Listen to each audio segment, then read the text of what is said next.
Thank you Aarti గారు, thank you నాకు help చేసినందుకు. బట్ రేపటి మీటింగ్కి ఒక్క నిమిషం కూడా లేట్ అవ్వకూడదు.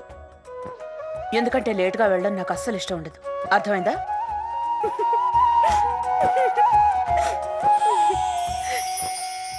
నాకు నిజంగా ఏం నచ్చట్లేదు మమ్మీ.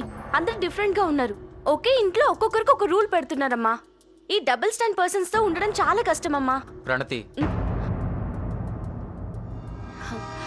అమ్మ నేను నీకు కాసేపేకి కాల్ చేస్తాను. Okay bye. నేను నీకు డీటెయిల్గా చెప్పాను కదా, నీతో ఎవరు కూడా తేడాగా బిహేవ్ చేయడం లేదని. మళ్ళీ నువ్వు మీ మమ్మీకి ఫోన్ చేసి చెప్పాల్సిన అవసరం ఏముంది? ప్రణతి, ఇంట్లో జరిగే చిన్న చిన్న విషయాలు కూడా మీ మమ్మీతో చెప్పడం నాకు ఇష్టం లేదు. ఓ అంటే నా ప్రాబ్లమ్స్, నా పెయిన్ మా అమ్మతో కూడా నేను షేర్ చేసుకోకూడదా? ప్రదీప్, అసలు నువ్వేం కోరుకుంటున్నావు?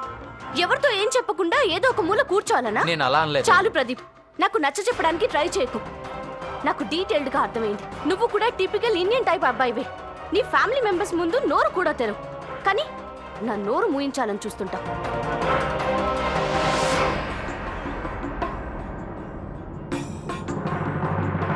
ప్రణతి, స్వీటార్ట్, నువ్వు నన్ను తప్పుగా అర్థం చేసుకుంటున్నావు. నేను తప్పుగా ఏమీ అనలేదుగా. ప్రణతి, ఐ లవ్ యూ. నేను నిన్ను ఎంతగానో ప్రేమిస్తున్నాను. ప్రామిస్.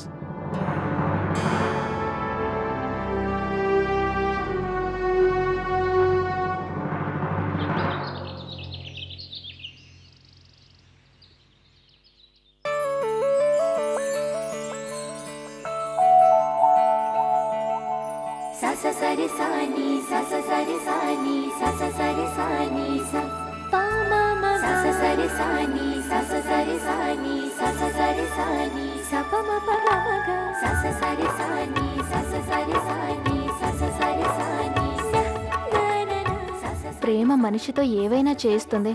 ఆర్తి ఎంత అందంగా ముస్తాబోతుంది. ఇంతకు ముందెప్పుడు ఇంత బాగా తను అలంకరించుకోవడం నేను చూడలేదు.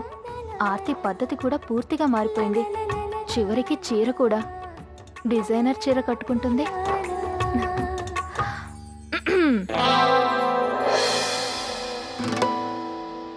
అరే అక్క, నువ్వెప్పుడొచ్చావు? ఇప్పుడే వచ్చాను.